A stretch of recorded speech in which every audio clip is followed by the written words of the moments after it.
what's a good argument that I hear from people that don't believe in determinism comes down to like desires. Like out of all species, you got silkworms, they only make silk. You have bees, they only make honey. But humans, they don't only do one thing, right? Where technically they're supposed to reproduce. They don't even do that.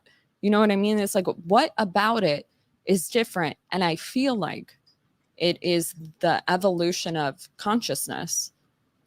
But it's like, that's such a mediocre way to put it. It doesn't capture it. Well, Desires to make me, us move, consciousness. though.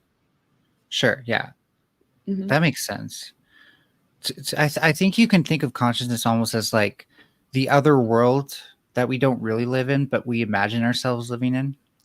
I And guess it's magical to me, but now I understand it. Now it makes sense to me. most animals probably can't like imagine their next day at work, right?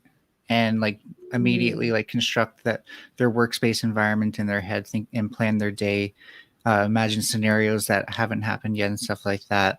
Now I actually think that can be deterministic as well. That's why I'm a compatibilist. I'm not saying it has to be random, Yep. but there are also spontaneous processes in the brain. I think dreaming might actually be a really good example, but I Mm-hmm. I'll admit I don't understand enough of the neuroscience of dreaming. I don't think even we do overall to Mm-hmm. fully confirm that. But a lot of dreams, even though they have bases in symbolism, do at the same time seem to have spontaneous situations that have never occurred, even in like fiction. Can I ask you to spew some shit out on a specific topic? Sure. Tell me everything you know about cortisol and stress hormones, whatever other. Well, first of all, you should listen to Dr. Gabor Mate if you haven't on this. This is, and anyone, especially in your audience, like, even if you didn't think you cared about stress, at least check out what he has to say because it's very interesting. I want you Cortisol, to spew it. You to spew it yeah, I am. specifically. I'm going. Okay.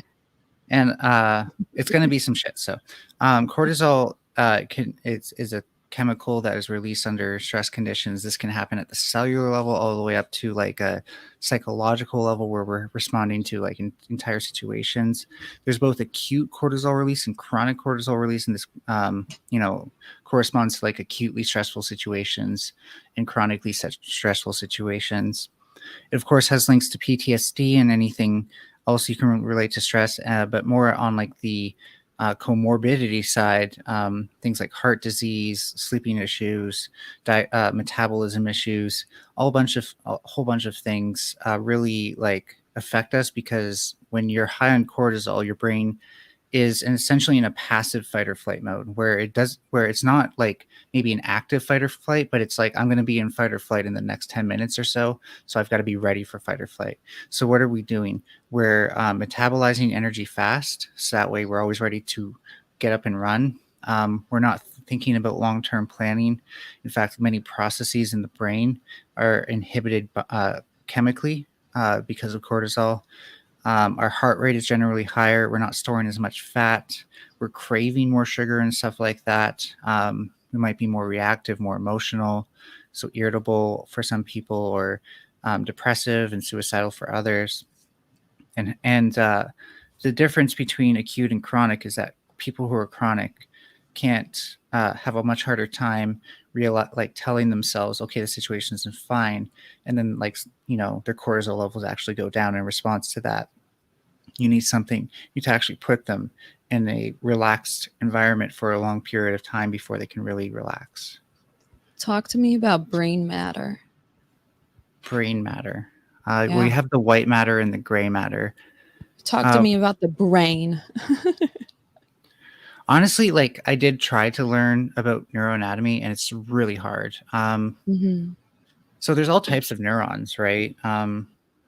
If we're going to start at that level, the most important thing to remember is like we can talk about like the neuron itself as like a bit of a circuit. In fact, it's called the equivalent circuit model, Mm-hmm. where like the way it works is it interacts with like ions, both intracellularly and extracellularly. It can pump out or in certain ions based on their charge to give it an electric potential, which is where we get our action potential from. Mm-hmm. But they can Does also it? interact. Go Sorry, ahead. keep going. No, you're good. I was gonna They, try to move you a certain way, but you're going. You're good. Keep going. okay, thanks. They can interact with all sorts of other chemicals and signals, like peptides and stuff like that, with their environment as well. And how they choose to regulate based on that is comes to genetics, but also hysteresis and stuff like that. So when we move beyond that, what we need to remember is like there are neurons that can like kind of pick up when chemicals change around them. They can also take inputs directly from other neurons' action potentials, right? So that's how they get their input. Their outputs can be anywhere from like 10 dendrites to like hundreds of thousands. And which dendrite it sends its it sends its action potential down, stuff like that. We don't always know, but we also have myelinated axons where we know that it's sending the electrical signal directly to another neuron. Mm-hmm. So how we compute neurons at the end of the day, I still don't really know. If you've ever looked at the action potential of like a bird that's doing its bird call, it's Mm-hmm. really interesting how it sounds actually, because it's definitely not like the bird call, but it's you can almost hear it think, in my opinion. But not like with like words and thoughts like we do, but like kind of like Mm. you can hear the neurons thinking. If I don't know how to put it. Yeah, That's probably stupid to say.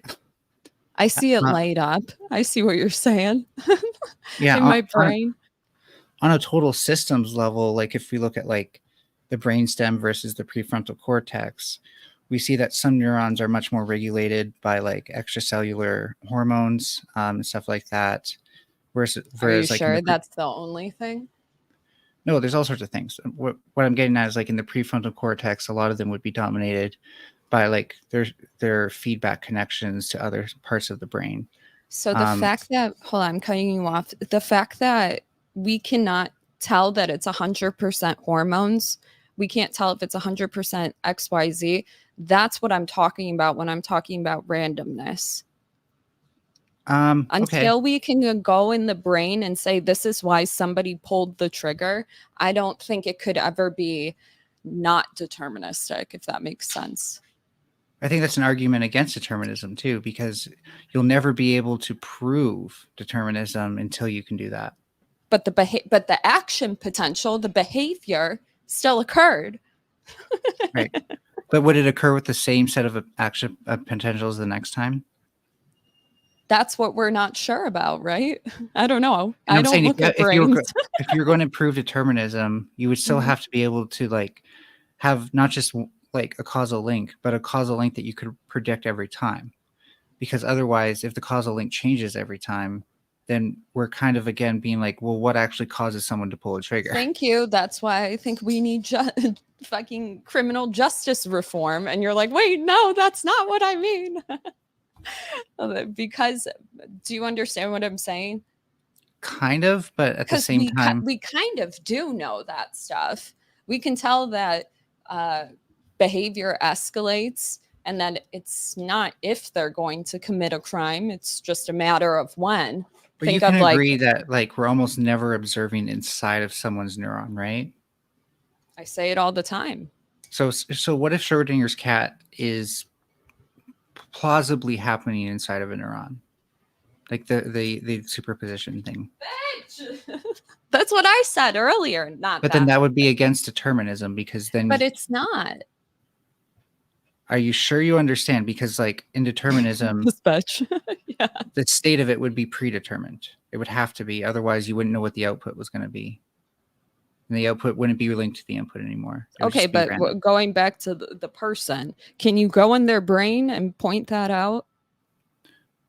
Exactly. So Okay, unless keep something going. has one state or the other, it doesn't have it doesn't have a determined output. Yeah, this is where I don't know where to go. I know where I to go haven't with the gone that noise thing. far. I thought about where to go with the noise thing. So did you know that if you're a bacteria, like things are a lot different. First of all, like the temperature, like minor fluctuations in temperature causes huge chemical changes in your system. Brownian motion from the molecules that you're in, let's say it's water, just so we can increase that, basically is like noise from all Mm, around. Sound vibrations, just maybe like ultrasonic vibrations might be something you could work with and hear like relative hmm. differences, but like otherwise it's going to be like an earthquake every time. So What bacteria. about an anaerobic bacteria? Well, Is just it can I finish, behaving please? the same? Yeah, but I want to make sure I'm following. I feel like that would have helped me. That's why I asked. It But go doesn't. ahead. It It they just have doesn't. different they have different metabolisms. Um, Okay. but like the way I'm putting it is that like the quote unquote inputs that the bacteria are receiving from their environment is just noise. Like it's not like a But quantifiable or even stable anything, and so but they it can't. changes something so it can adapt, right? Usually, what it adapts is like survival strategies. Okay. What I'm saying though is like if all your inputs are noise, then none of your outputs can be determined because noise is not like it doesn't have any structure to it. It doesn't have any long term. It doesn't have enough longevity to affect process that take longer to evolve. So our when it comes to just a bacteria in the first example, they have all the bacterias arguably have the same metabolism, but then No, you see something, okay, so you have like the anaerobic one, something about their metabolism is different. Is that what you were yeah. saying? Well, yeah, because Okay, they don't can need oxygen I'm to break asking, down like organic material or inorganic material. so it was you put a bacteria in a certain place. Was it like you put an anaerobic I'm talking about bacteria? their size. I know, What matters is their it's for size to my this. understand. It's for my understanding. It So wouldn't please. matter if it's anaerobic or not. Okay, well then tell me, if you have a bacteria, you put it in an environment and becomes anaerobic. How did that happen? Was it born from anaerobic parents? That's what I'm trying Right. to That's get really at. cool when that happens, by the way. I have a favorite bacteria that Don't works with this change it. I'm trying to called follow it. I'm not. But I just want to talk like I already know of a bacteria that does this. It's my favorite bacteria. It's called But my hold Rhodosumomonas on, don't change palustris. I'm not. I'm because answering you your know that question, I'm please. you know where I'm I'm going. answering your question. Then answer it. Don't change it. Yeah, so at the end of the day, there's absorption, right? So how much oxygen you can absorb from your environment is one thing, and how much you can release is another. Um, Well, as a but what? compatibilist, realize that I believe that there are deterministic processes that happen along these noisy, not deterministic Okay, but um, going back to my properties. point that you keep trying to skittle your way around, I'm I'm not. not gonna let Stop you. it.